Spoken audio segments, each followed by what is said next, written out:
नमस्कार दर्शकों, एक बार फिर से आप सभी का स्वागत करता हूं dredging corporation of India limited के वेसल DCI ड्रेस 12 में। आज मैं आप लोगों से ये डिस्कस करना चाहूँगा कि अगर आप भी मर्चेंट नेवी के जहाज़ों पे इंजीनियर के रूप में काम करना चाहते हैं तो आपकी क्वालिफ़िकेशन क्या होनी चाहिए।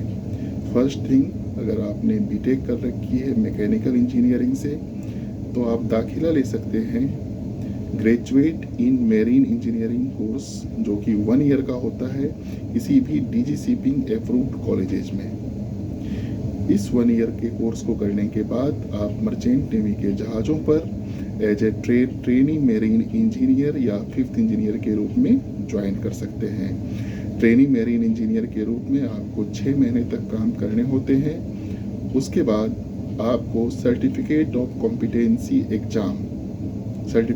Competency exam is conducted by government of India.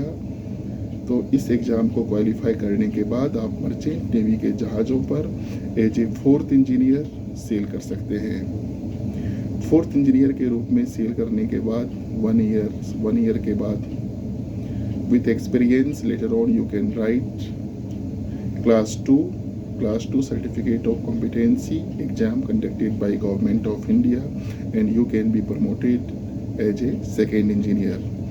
After some seagoing experience you can also apply for chief engineer, means class 1 exam. कुछ लोग ऐसे होते हैं जो 12th स्टैंडर्ड अगर फिजिक्स केमिस्ट्री मैथमेटिक्स से कर रखा है उन्होंने और उनके मार्क्स 60% हैं एग्रीगेट में, अगर वो इस फील्ड में आना चाहते हैं तो after 12th you can register for Indian maritime university common entrance test. After that you can appear in the examination and you can select course BTech in marine engineering। BTech in marine engineering जो कि 4 years degree course है, वो करने के बाद आप ship को join कर सकते हैं as a training marine engineer और 5th engineer. And later on, after doing job as a trainee marine engineer for 6 months, again you have to write certificate of competency exams and you will be promoted to 4th engineer, later on to 2nd engineer, and after some years of experience you will be promoted to chief engineer. And if you wish to be electrical engineer, electrical officer or electrotechnical officer on merchant navy vessels, either in government sector or in private sector, your qualification should be BE or BTech in electrical engineering, electrical and electronics engineering or electronics and communication engineering।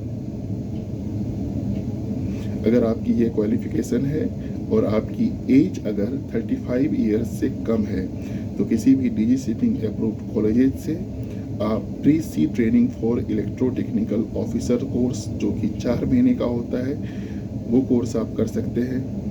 ETO course का certificate लेने के बाद आप merchant navy ships पे as a trainee electrical officer या trainee electrotechnical officer sail करने के लिए एलिजिबल हो जाते हैं।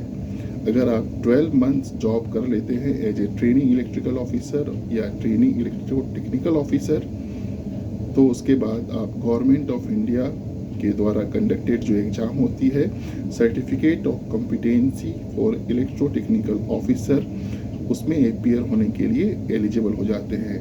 And once you get the certificate of competency for electrical officer certificate, then you are eligible for any foreign going vessel, coastal vessel, Indian flag vessel to work as a ETO electrical officer or electrical engineer। फिर मिलेंगे अगले video में। अगर आपकी कोई queries है तो आप कमेंट में मुझसे पूछ सकते हैं या मुझे ईमेल कर सकते हैं।